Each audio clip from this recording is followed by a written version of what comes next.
Hey, welcome to the OT Asset Management Weekly webcast. Today, I want to take the opportunity and give you my take on the Crowdstrike incident, which I bet everybody knows about already. And I can promise you one thing, it's going to be different than anything you have heard so far. So it looks like the technical details, all the root causes, etc., potential root causes, are still a little bit muddy. Many analysts talk about a null pointer assignment. Crowdstrike says, no, it's not about that. It's also not about a kernel driver. So we don't have the full clarity on the technical details yet. But still, I want you to check out this video here, which I think gives a very good explanation of what likely will have happened. So check out this guy. The channel is called Dave's Garage. Don't be fooled by the name of the channel. I think it's a very astute technical analysis based on a post-mortem dump from an affected system.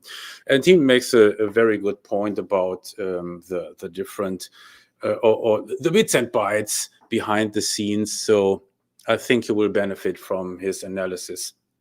However, I'm not going to spend any time talking about the bits and bytes. What I think is much more important is the big picture. So for me, to be clear about this, the Crowdstrike incident is a watershed event. If you put it in perspective, if you look at the big picture, why is that the case? So what we have seen is a severe and widespread disruption of critical infrastructure. Airlines, hospitals, the banking system has been disrupted internationally. And I think it's fair to say that this is far more severe than anything we have seen so far from any malicious cyber activity, from ransomware attacks, etc. But when you just think about the critical infrastructure, so certainly I'm not going into the financials of ransomware here. For me, this is a watershed moment. The hackers, the malware authors, have never been able so far to pull anything like this off. It was non-malicious. That's, I would say, it's a given at this point in time. It was pretty early on. And one thing that we have also seen, well, guess we're still alive. Congratulations. So even though we have seen this widespread disruption of critical infrastructure, nobody, to my best knowledge, had died or suffered any serious injury by that event. So that is good. And that tells me that society is much more resilient than you are sometimes led to believe by the various fearmongers in our industry. The other thing that I find really noteworthy is how the company responded to the incident, which I certainly did not expect. So if you remember, I think most of you will probably have seen the reaction by Crowdstrike's CEO.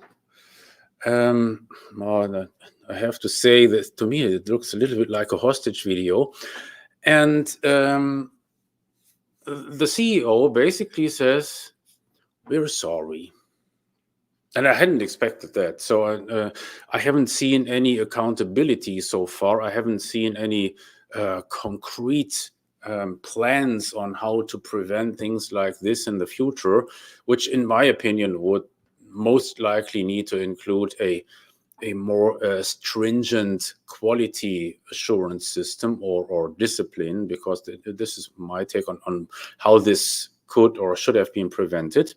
And this, I have to say, reminds me of a very infamous South Park episode where you see how CEOs of big corporations shrug off big fuck-ups. And I don't want to hold Mr. Kurtz personally accountable, even though probably you could make the point, well, the buck stops at his position, and probably it was in a way his responsibility to make sure that they have their software quality assurance in order, if the consequences can be as severe as what we have just seen. And let's not forget, in the OT security space, this is certainly something that we used to warn people about. Well, all your automatic software updates, that is not such a good idea, because it comes with a lot of risk. It comes with a risk that you install a faulty update automatically. And then the important thing is, if you do that at scale, then you might be effed big time. And this is what we have seen. So therefore, I think it affirms the traditional OT security position. Well, let's better not do that automatic patching. So let's not automatically install security patches, because we have seen systems fail in the past. And now, in some kind of ironic twist, IT is experiencing exactly this problem. So the risk that systems fail or crash due to a failed faulty update, that is a practically important cyber risk that, in my opinion, still is a little bit underrepresented, because we are led to put all the emphasis on potentially malicious stuff, which I think is not a really prudent position when you take your risk assessment seriously. So they're sorry, at least something. But just imagine, and now this is what I want to frame for you differently. So think about, so on one side we have the potential and the actual damage, which I think we now have a pretty good idea about, and on other side we have the potential causes, which are usually built into some kind of narrative, into some kind of story. So here we have the cybersecurity company, and they just, no, sorry, that they didn't properly test the software, and now that happened. Yeah. And then just imagine for a minute, this had been caused by a ransomware attack. And you know how different the response to the incidents would have been. This way, I'm actually very happy that it happened with CrowdStrike and not just another, just an unsuspicious application vendor outside of the realm of cybersecurity, because then you would be bombarded with all the claims. I told you so. I told you these ransomware operators are after your ass. This was bound to happen. And 2 sentences later, you are led to believe, if you had only used our wares, and that could be either a cybersecurity product, it could be some threat intelligence, it could be threat detection, then this would not have happened. So you better buy our wares, and then this makes sure that it won't happen to you. A totally different response would have resulted if it had a malicious background. Let's just take it a little step further. If you would imagine now for a minute that this would have been caused by a hacker group with potential state affiliations, like the hacker group, the Schniptonite group, and we think they are affiliated with Russia or with Iran. But in my opinion, this could easily lead to a hot war that directly involves the United States, just because of different attribution. And I don't think this is a very rational and prudent response for cybersecurity professionals. So I think we should focus more on the potential damage or actual damage and what to learn out of this. I mean, maybe the most impactful event in such a setting where you could say, oh, the attribution made all the difference, but it hasn't to do with cyber. That would, in my opinion, be the Nord Stream pipeline explosion, which had a devastating effect on the German economy. And again, it was pretty much shrugged off. Why? Because of the attribution, because it became pretty clear that this is a friendly state who is behind it, who is the perpetrator, and that was shrugged off. The whole thing was buried after, I don't know, a week or so, right? Even though it had devastating impact. And again, this is, in my opinion, not a really good attitude for security professionals, and certainly not for cybersecurity professionals, where the whole threats landscape is so fuzzy and so muddy, right? So therefore, my appeal to you, my friends, is try to stay more rational. And don't think I'm naive. So I think we will never be able to achieve this when it comes to global events that have some political impact, that have impacts on some national economies. I'm not that naive. That will always happen. You will see media spin events in their specific lights, how they want to portray something. You will see certainly security vendors spin events in their interest to facilitate their agenda. If you had only purchased our data diodes or our threat detection product, then this would not have happened. So that is a given. But I'm talking to asset owners. So if you are working for an asset owner for OT security, I think it would be much more prudent to try, at least to make a best effort to not get carried away emotionally and not participate in the drama, and try to arrive at a more rational analysis of events. So what we have seen, again, with the Crowdstrike event, the impact was so much more than anything we had seen from the hackers. The hackers' capabilities are so much dramatized, and they didn't deliver. Guess what? Because most likely they can't. They have other things to do, and that leads me to focus in our business, and I just suggest that you probably also consider this focus if you are working for an asset owner, to focus on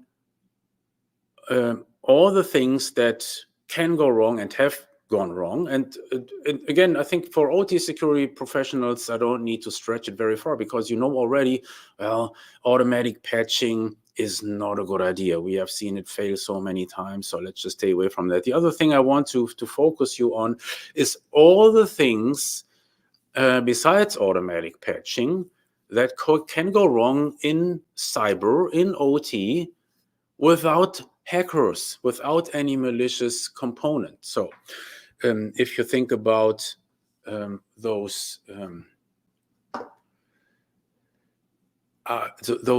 outdated Windows boxes, for example, that you have installed all over the place. And hear me out. It's not about the Windows XP or Windows 7 that you're still running. That was a very funny twist of events when allegedly in the CrowdStrike story, it was pointed out, I don't know, I haven't checked if it's real or not, but Southwest Airlines was not affected because they are still running Windows 7 or something totally outdated. I think it was in pre-Windows 7, some Windows XP or 3.1. Very funny twist of events. It almost reminds you of the Battlestar Galactica story. Check this out if you want to know what I'm talking about. I'm not talking about that. So it's a totally different angle here. Think about all the outdated equipment, the outdated hardware, all those those old Windows PCs with not a lot of CPU power. They are probably about to crash. They have crashed, and you could check this easily. You could do health checks but very few companies actually bother to do that, and then they become surprised by a system tripping over because it was simply due to resource exhaustion. Another similar problem would be with non-malicious causes, where your outdated stuff simply corrodes away at some point in time. It quits the hardware, it has served you for 30 years and now it's just over. That's just like with all of us. Sometimes it's time to die, and this happens. And this accounts for so much more downtime than anything you have seen with a malicious background, that I believe you would do your company a favor if you would also include those events and potential events in your risk assessment. Similar topic would be vendor product notices. So guess what? Every now and then, the automation vendors inform their customers about some bugs in a specific firmware version or in a specific batch of hardware, a specific lot. And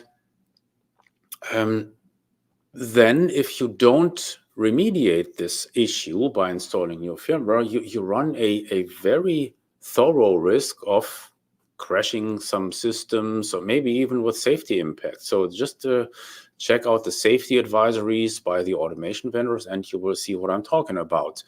And again, this is another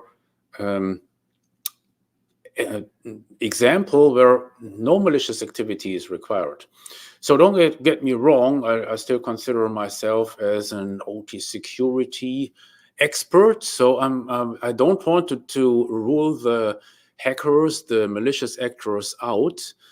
It just occurs to me that when I look back over the last, 15 years, well, probably you would serve your company better if you would broaden your scope and not get carried away by narratives and by a more emotional take. And let's be honest, right? So all the when it comes to hackers or malicious actors, that total childish nonsense, that role play nonsense. So we the bad guys, we have to defend against the bad guys. Yes, I might agree that they are bad, but usually this quickly leads you into some kind of emotional state where you consider yourself to be the hero, probably even the superhero. And I'm totally honest about that. I've seen that many times where I was thinking, oh yeah, okay, yeah, you're the superhero. Okay, so now let me get back to my business here. So I think we should take this as not a wake-up call, but just as a reminder that there are so many issues associated with cyber and cyber risk that don't have a malicious background, that it would probably be a good idea to just broaden your scope when you are responsible for the reliability of an OT installation. Then it's not just about fending off the hackers. In my opinion, asset owners spend way too much resources on fending off imaginary hackers, and way too little resources on making sure that their OT networks are resilient, that they will be able to not be affected by something that we have just seen with Crowdstrike, that they will be able to survive the natural, quote unquote, natural event of equipment just failing due to age. It's corroding away. Yeah, but you can actually calculate when this is going to happen. You can see it well in advance. You have the opportunity of predictable degradation to take that into account. And so, I mean, long story short, try to broaden your scope. You will most likely do your company a favor. I have brought up this blog post right here that you see on our webpage in the blog. It's from last year, where we also point out, well, when you think about OT cyber risk, and let's be real, I mean, everybody's talking about cyber risk in OT security. It's not limited to malicious activity. There are so many other problem areas where you don't need hackers to ruin your day and to cause a lot of damage for your company. And it's all about cyber. It's all about usually outdated firmware, buggy applications. And this is what that is my takeaway from the Crowdstrike incident, which again I see as a watershed moment. And I just ask you to consider this view if it can probably help you being more productive. Because at the end of the day, I would imagine if you have any kind of engineering, I wouldn't even say education, but engineering mindset, you will most likely think like myself, well, I don't care what caused this breakdown of functionality of OT applications, networks, or whatever. I don't care what the root cause was. I care about making sure that the damage is contained to a maximum degree. And certainly I will try to learn from this damage to prevent it in the future. So that would lead you to an approach that focuses much more on resilience and protection rather than this naive, we're fighting the bad guys, you know, we're in this epic battle to fight the hackers. No, I mean, just continue doing that. I'm just saying